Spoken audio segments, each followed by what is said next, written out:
Although early Indologists in their missionary zeal widely vilified the Vedas as primitive mythology, many of the world's greatest thinkers admired the Vedas as great repositories of advanced knowledge and high thinking. Arthur Schopenhauer, the famed German philosopher and writer, wrote that I encounter in the Vedas deep, original, lofty thoughts, suffused with a high and holy seriousness. The well-known early American writer Ralph Waldo Emerson read the Vedas daily. Emerson wrote, I owed a magnificent day to the Bhagavad Gita.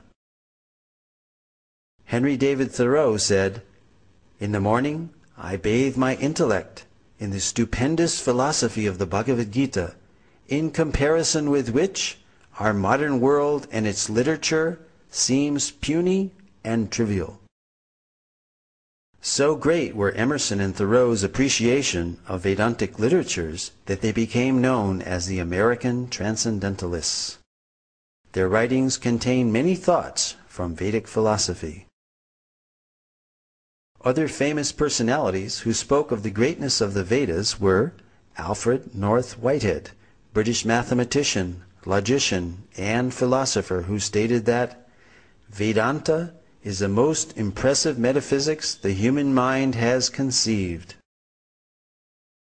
Julius Robert Oppenheimer, the principal developer of the atomic bomb, stated that the Vedas are the greatest privilege of this century. During the explosion of the first atomic bomb, Oppenheimer quoted several Bhagavad Gita verses from the 11th chapter, such as, Death I am, cause of destruction of the worlds.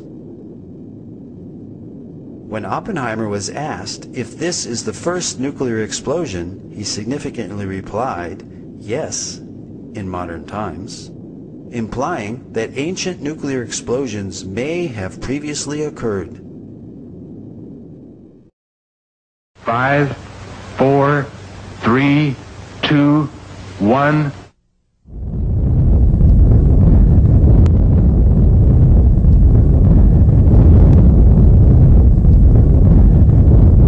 In the dead silence of the morning, at 5:29:45 Mountain War time, the Jornada del Muerto was bathed in an intense flash of a light that man had only seen from the stars.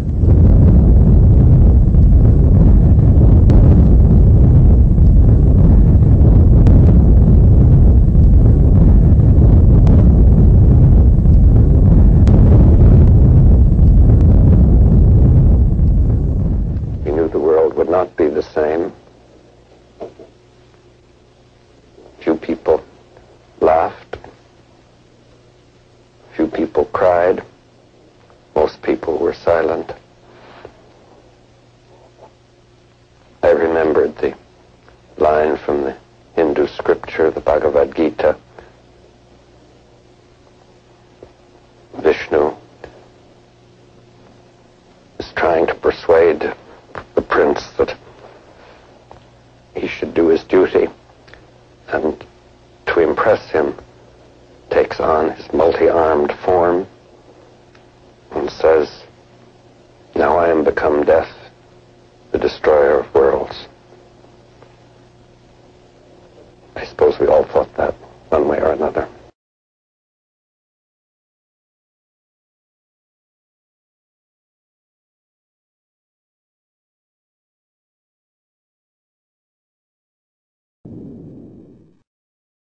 Lin Yutang, Chinese scholar and author, wrote, India was China's teacher in trigonometry, quadratic equations, grammar, phonetics, and so forth. Francis Voltaire stated, everything has come down to us from the banks of the Ganges. From these statements we see that many renowned intellectuals believed that the origin of scientific thought was the Vedas. The Vedic literatures contain descriptions of advanced scientific techniques, sometimes even more sophisticated than those used in our modern technological world.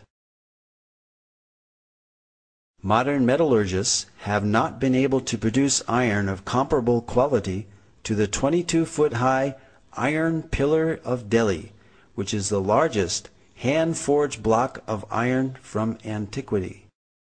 This pillar stands as mute testimony to the highly advanced scientific knowledge of metallurgy that was known in ancient India. Cast in approximately the 3rd century BCE, the 6.5-ton pillar over 2 millennia has resisted all rust and even a direct hit by the artillery of the invading army of Nadir Shah during his sacking of Delhi in 1737. Vedic cosmology is yet another ancient Vedic science which can be confirmed by modern scientific findings, and this is acknowledged by well-known scientists and authors such as Carl Sagan and Count Maurice Maeterlinck, who recognized that the cosmology of the Vedas closely parallels modern scientific findings. Carl Sagan stated, "Vedic cosmology is the only one in which the time scales correspond to those of modern scientific cosmology."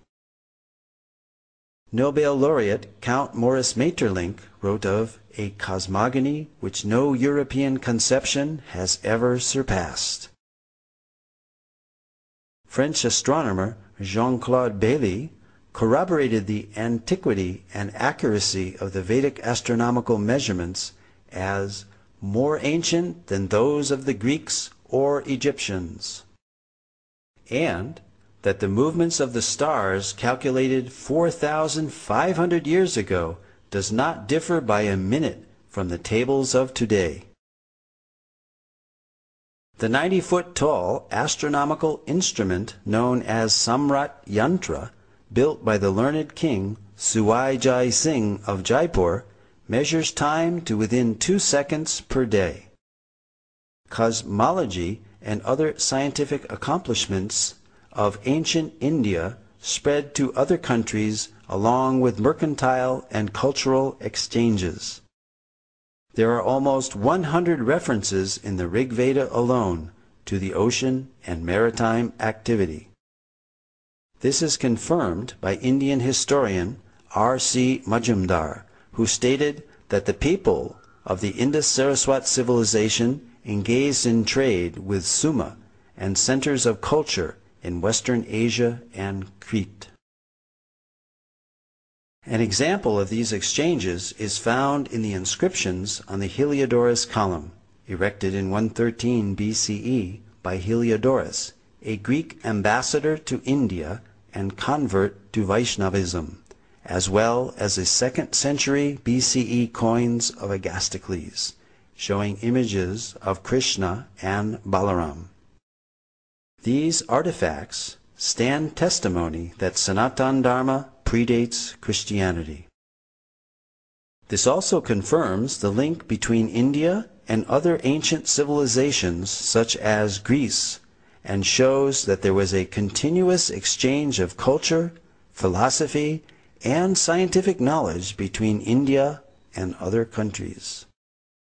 Indeed, the Greeks learned many wonderful things from India. Voltaire, the famous French writer and philosopher, stated, "Pythagoras went to the Ganges to learn geometry." Abraham Seidenberg, author of the authoritative History of Mathematics, credits the Sulba Sutras as inspiring all mathematics of the ancient world, from Babylonia to Egypt to Greece.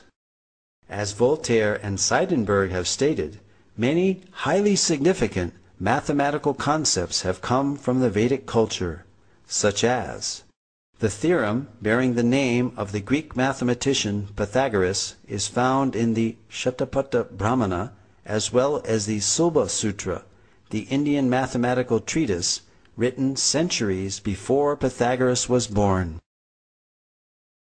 The decimal system, based on powers of 10, where the remainder is carried over to the next column, first mentioned in the Taittiriya Samhita of the Black Yajurveda.